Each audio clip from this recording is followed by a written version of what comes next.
ఫిబ్రవరి 20న రష్యా పొందేరుకుకి రిక్వైర్మెంట్ ఉంది. సో, రిక్వైర్మెంట్ ట్రేడ్స్ వచ్చేసరికి మనకి pipe fitters, structure fitters, scaffolders, spray painters, pipe insulators, helpers. So, and అలాగే ఇది మనకి బేసిక్‌గా $3 నుంచి స్టార్ట్ అవుతుంది. హెల్పర్స్‌కి అయితే 40,000 బేసిక్ వస్తది. అండ్ అలాగే మనకి రిమైనింగ్ ట్రేడ్స్ అలా వచ్చేసరికి 60,000 బేసిక్ వస్తది. And company free food, free accommodation, free transportation provide చేస్తుంది.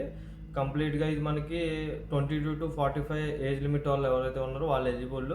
అండ్ మినిమమ్ మనకి 5 ఇయర్స్ ఎక్స్‌పీరియన్స్ ఉండాలి. అండ్ అలాగే దట్టు మనకి మెడికల్, నార్మల్ మెడికల్ అండ్ అలాగే హెచ్ఐవి మెడికల్ మీకు తెలిసిందే కదా! రష్యా అనగానే హెచ్ఐవి మెడికల్ ఉంటుంది. సో, ఇవి requirement details. So, further enquiries ఏమైనా ఉంటే మీరు డైరెక్ట్‌గా ఆఫీస్‌కొచ్చి నన్ను కన్సల్ట్ అవ్వచ్చు. నా పేరు సతీష్. నేను వెస్కో రోబోటిక్స్ హెచ్ఆర్‌ని. సో, ఇది మన ఆఫీస్ అడ్రస్ లొకేటెడ్ ఉన్నది Gajuwaka, auto Nagar, Canara bank second లెఫ్ట్‌లో Nookambika temple back side office address locate ఉన్నది. విశాఖపట్నం, ఆంధ్రప్రదేశ్. ఓకేనా? మీకు స్క్రీన్‌పై ఉన్న నెంబర్‌కి కాల్ చేస్తే ఫర్దర్‌గా మీకు నేను ఏమైనా రిగార్డింగ్ దిస్ ఇంటర్వ్యూస్ ఎంక్వైరీస్ ఏమైనా ఉంటే నేను మీకు క్లియర్ చేస్తాను. ఓకేనా? Thank you.